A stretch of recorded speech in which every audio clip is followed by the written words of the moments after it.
नमस्कार दोस्तों, स्वागत है आपका हमारे चैनल बाय बट वाई पर, जहां हम आपके लिए ऐसे शेयर लाते रहते हैं जो आपके पोर्टफोलियो को मल्टीबैगर बनाने का दमखम रखते हैं। पहले भी हमने चैनल के माध्यम से आपके लिए ऐसे शेयर लाते रहे और आने वाले वक्त पे भी ऐसे शेयर लाते रहेंगे।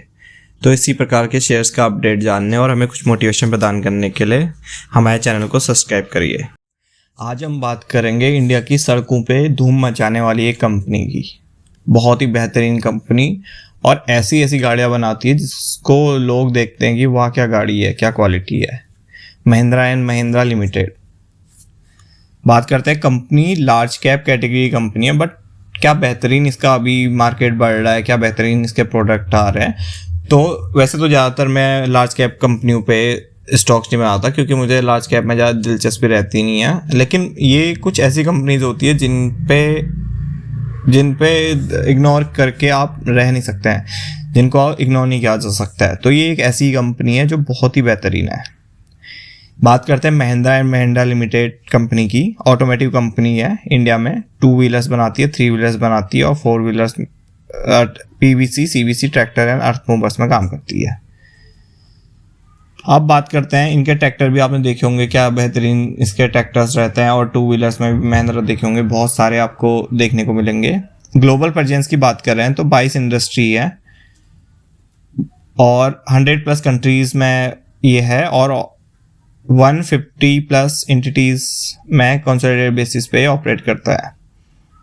अभी कॉर्पोरेट ऑफिस है लग्जमबर्ग में और लग्जमबर्ग एक्सचेंज में भी ये स्टॉक मार्केट में लिस्टेड है। और बात करते हैं ऑटोमेटिव डिवीजन से इसका 72% रेवेन्यू आया था FY24 में, बाकी से 22-23% SUV रेवेन्यू मार्केट से आया था।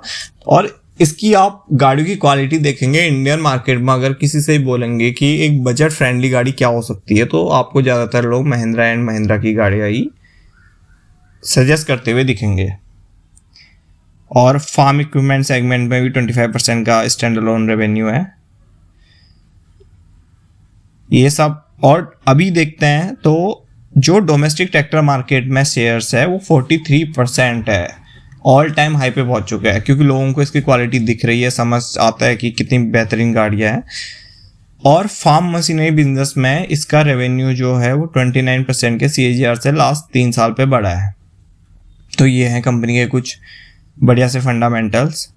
और मैन्युफैक्चरिंग फैसिलिटी की बात करें तो कंपनी के पास 47 मैन्युफैक्चरिंग फैसिलिटी है, 23 automotive and farms equipment sector में। बहुत बेहतरीन कंपनी, बहुत ही ज़्यादा वास्ट बिजनेस है कंपनी का। अब प्लांट लोकेशन की बात करें तो चाकन, नासिक, हरिद्वार, कांडली, जयपुर, पुणे, बंगलुरु, इगतपुरी, पीतामपुर, नागपुर जैसे बहुत सारे स्टेट्स में, सिटीज़ में इसके प्लांट्स हैं। तो ये सब तो इसके कुछ रहे। और हाँ, एक बात है कि SML इसूजू का जो इसने एक्विजिशन किया था 58.96% के SML इसूजू का इसने स्टेक एक्वायर किया था। तो इसूजू की गाड़ी आपने देखी होंगी, बहुत ही बढ़िया ऑफ रोडिंग गाड़ी मानी जाती हैं। तो ये भी इनके बिजनेस में एक नया सेगमेंट ऐड हुआ था, तो आने वाले वक्त पे भी वो एक आपको बेहतरीन सेगमेंट बनते हुए देखने को मिल सकता है। अब बात करते हैं मार्केट कैप की। 3,85,183 करोड़ का मार्केट कैप है। करंट प्राइस की बात करें तो 3,098 का। वहीं बुक वैल्यू की आप बात करेंगे तो 666 का इसका बुक वैल्यू है। तो अभी अपने बुक वैल्यू से करीब 4, 4.5 या 5, 4.5 गुना हाई वैल्यूएशन पे भी आपको देखने को मिल रहा है। तो फेयर वैल्यूएशन आप कह सकते हैं। बहुत अच्छी कंपनी जब एक फेयर वैल्यूएशन पे मिले तो अट्रैक्टिव टू बाई हो जाती है, वैसा ये शेयर है। और ऑब्वियस है, अगर कंपनी लार्ज कैप है तो डिविडेंड अपने इन्वेस्टर्स को देती होगी, वैसे ये कंपनी भी डिविडेंड्स अपने इन्वेस्टर्स को देती है। 0.82% का इसका डिविडेंड यील्ड है। स्टॉक पी की बात करें तो 24.1 का। वहीं ROC की बात करी जाए 13.9% का ROC है और ROE 18% का। तो बेहतरीन फंडामेंटल्स कंपनी के हैं। और फेस वैल्यू की बात करें तो 5 की कंपनी की फेस वैल्यू है। अब बात करते हैं प्रोज और कॉन्स की। तो 113% का CAGR देखा आपने, कोई इतनी लार्ज स्केल कैटेगरी कंपनी में 113% के CAGR से प्रॉफिट ग्रोथ, बहुत ही कम कंपनियां ऐसी दिखती हैं जिसमें इस प्रकार के फंडामेंटल्स होते हैं, वो भी एक लार्ज कैप कंपनी जो कि स्टेबल हो चुकी है। तो आप इसे समझ सकते हैं कितना बेहतरीन बिजनेस है। इसीलिए मुझे इस कंपनी पे इंटरेस्ट आया, क्योंकि मैं लार्ज कैप ज़्यादा वीडियो बनाता नहीं, बट ये कंपनी मुझे बहुत हटके लगती है पहले से ही, तो मैंने कहा कि इस प्रकार की कंपनियां भी आपको बताई जाए। और डिविडेंड पे आउट देखा तो 20% का एक हेल्दी डिविडेंड पे आउट है। और कॉन्स की बात करें तो स्टॉक 4.65 टाइम्स इसके बुक वैल्यू से हाई चल रहा है और प्रोमोटर्स की होल्डिंग थोड़ा लो है 18.4% की। अब बात करते हैं साल दर साल रिजल्ट्स की। तो मार्च 2014 में इनकी सेल्स 74,001 करोड़ थी, फिर मार्च 2017 में 83,773 करोड़, वहीं मार्च 2022 में 90,171 करोड़, और फिर मार्च 2025 में 1,59,211 करोड़। और टीटीएम की बात करी जाए तो 1,86,334 करोड़ की सेल्स इनकी टीटीएम तक रही है। अब ऑपरेटिंग प्रॉफिट मार्जिन की बात करते हैं। तो जहां मार्च 2014 में केवल 14% का ऑपरेटिंग प्रॉफिट मार्जिन था, वो बढ़ते हुए अभी 19% पे पहुंच चुका है।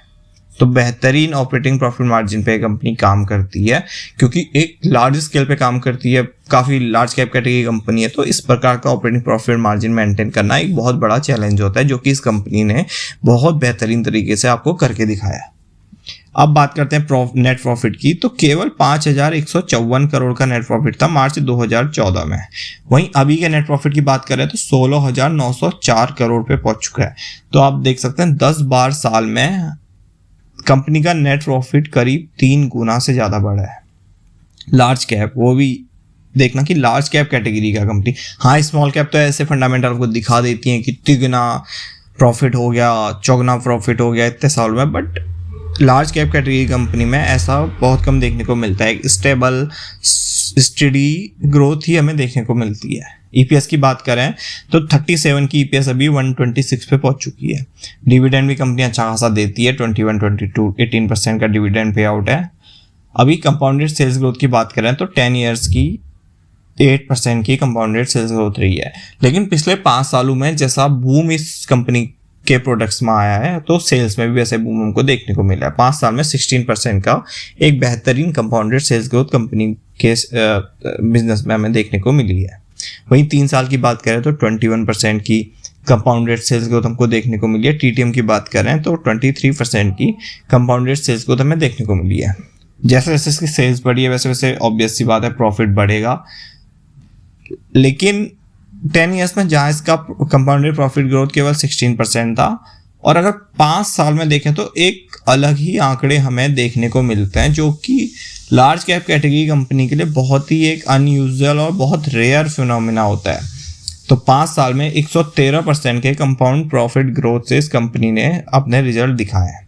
वहीं टीटीएम की बात करें तो 27% के बहुत ही रिस्पेक्टिव नंबर से इसने हमने प्रॉफिट ग्रोथ को बढ़ाया है। और टीटीएम की बात करें तो 29%। स्टॉक प्राइस सीएजीआर की बात करें तो 10 ईयर्स में 17% का स्टॉक प्राइस सीएजीआर बढ़ा है। और 5 साल की बात करें तो 33% के बहुत बेहतरीन रिजल्ट अपने इन्वेस्टर्स को दिए हैं। लेकिन यहाँ पे नोटिस ये करना कि ये एक लार्ज कैप कैटेगरी कंपनी की हम बात कर रहे हैं, कोई स्मॉल कैप या मिड कैप कैटेगरी की कंपनी की हम बात नहीं कर रहे हैं। तो इस प्रकार के रिजल्ट, स्टॉक प्राइस का एप्रिसिएशन लार्ज कैप कंपनी में आपको देखने को मिल रहा है, तो और क्या चाहिए, जिसमें रिस्क भी कम है और रिवॉर्ड बहुत ज़्यादा है। 3 ईयर्स की बात करें तो 36% का स्टॉक प्राइस सीएजीआर, 1 ईयर की बात करें तो 6% का स्टॉक प्राइस सीएजीआर। अब रिटर्न ऑन इक्विटी की बात करी जाए तो 10 ईयर्स में 14% का रिटर्न ऑन इक्विटी, 5 ईयर्स में 16% का रिटर्न ऑन इक्विटी, 3 ईयर्स में 18%, लास्ट ईयर में 18%।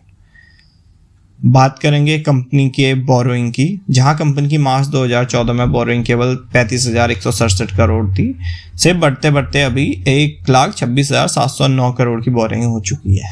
तो हैवी मटेरियल इनको हमेशा चाहिए होता है, तो उसके लिए कैपिटल भी हमेशा चाहिए होता है। तो बोरोइंग इस कंपनी की हाई रहती है, जैसे बिजनेस बढ़ता है वैसे इनकी बोरोइंग भी बढ़ती जाती है। तो मैनेजेबल है, ऐसा कोई इशू बोरोइंग में होता नहीं है। वहीं टोटल एसेट की बात करी जाए तो 2,92,930 करोड़ का टोटल एसेट कंपनी का है। अभी डेप्टर्स डे की बात करी जाए तो बहुत कम डेप्टर्स डे कंपनी के पास है, 19 डे का डेप्टर्स डे है। इन्वेंट्री डे की बात करें तो 78 डे की एक डिसेंट सी इन्वेंट्री कंपनी की है। डे पेबल की बात करी जाए 118 दिन की। वर्किंग कैपिटल डेज की बात करी जाए तो निगेटिव में है। वहीं आरओसी की बात करी जाए तो 14% के बेहतरीन नंबर हमको देखने को मिलते हैं। अब होल्डिंग की बात करते हैं। एक तरफ जहां प्रमोटर्स ने अपनी होल्डिंग इस कंपनी में 18.45% ही रखी है, लेकिन FII को इस कंपनी पे देखते हैं कितना ज़्यादा भरोसा है। फॉरेन इंस्टीट्यूट इन्वेस्टर की होल्डिंग देखेंगे तो 36% की है, वहीं डोमेस्टिक इंस्टीट्यूशनल इन्वेस्टर की होल्डिंग अगर आप देखेंगे तो 31.37% की है। बहुत बेहतरीन होल्डिंग यहाँ पे FII और DI बना के बैठे हैं इस शेयर में। वहीं गवर्नमेंट की होल्डिंग की बात करी जाए 0.21% की, पब्लिक की होल्डिंग की बात करी जाए केवल 10.25% का ही माल पब्लिक पे है, थोड़ा बहुत अदर्स पे भी इसका शेयर होल्डिंग है, तो 3.50% की होल्डिंग है। वही आंकड़े जैसा अक्सर हमें एक अच्छी कंपनी में देखने को मिलता है कि FII अपनी होल्डिंग बढ़ाती है, जनता से माल छीनती है, या अभी जनता से माल छीना ही जा रहा है। तो एक ऐसा शेयर है जो आप SIP मोड में कंसीडर कर सकते हैं, अपने रडार पे रख सकते हैं, और कम रिस्क में आपको ज़्यादा रिवॉर्ड देने की क्षमता है।